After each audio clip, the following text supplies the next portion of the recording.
ఏంటి, ఒక శాపం వల్ల భీష్ముడు పుట్టాడా? ఏం మాట్లాడుతున్నానా అని అనుకుంటున్నారా? వినండి. మహాభారతం ప్రకారం 8 వసువులు ఉన్నారు. ఈ 8 వసువులు ఒకసారి వాళ్ళ భార్యలతో భూమి మీదకి ఒక చిన్న ట్రిప్ కోసం వస్తారు. అప్పుడే వాళ్ళు ఋషి వశిష్ఠుని ఆశ్రమంలో ఉన్న ఆవుని చూస్తారు. ఆ ఆవు పేరు నందిని. దీన్ని ఎలా అయినా సరే దొంగతనం చేయాలని అనుకుంటారు. ఈ వసువుల్లో ఒకరు దువ.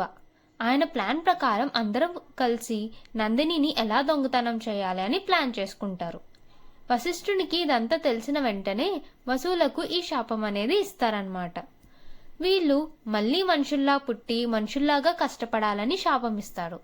వసువులు చాలా రిక్వెస్ట్ చేస్తారు. అప్పుడు ఋషి వశిష్ఠుడు ఏం చేస్తాడంటే 7 మనుషుల్లాగా కష్టాలన్నీ ఉంటాయని చెప్తారు. కానీ ఒకరికి, అదే మెయిన్ ప్లాన్ చేసిన దువాకి మాత్రం చాలా పెద్ద శిక్ష వేస్తాడు. భూమి మీద నువ్వు ఎన్నో సంవత్సరాలు బతికి ఉంటావు, ఉన్నంత వరకు నీకు పెళ్ళి అవ్వదు అని శాపం ఇస్తాడు. అందుకే గంగాదేవి ఈ 8 వసువులకు శాప విముక్తి చేయడానికి ఓటల్లో ముంచి చంపేయడానికి ట్రై చేస్తుంది. అందులో 7 మాత్రం గంగాదేవి శాప విముక్తి చేయగలిగింది. కానీ ఒకరు మాత్రం మిగిలిపోయారు. అదే మన భీష్ముడు.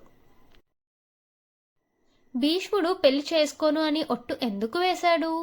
అసలు ఏ సిచ్యువేషన్లో వేశాడు? ఎవరికి వేశాడు? ఇది మనం నెక్స్ట్ వీడియోలో తెలుసుకుందాం. ఈ లోపల భీష్ముని ఫాదర్ పేరు ఏంటో కామెంట్స్లో చెప్పండి. జై శ్రీకృష్ణ.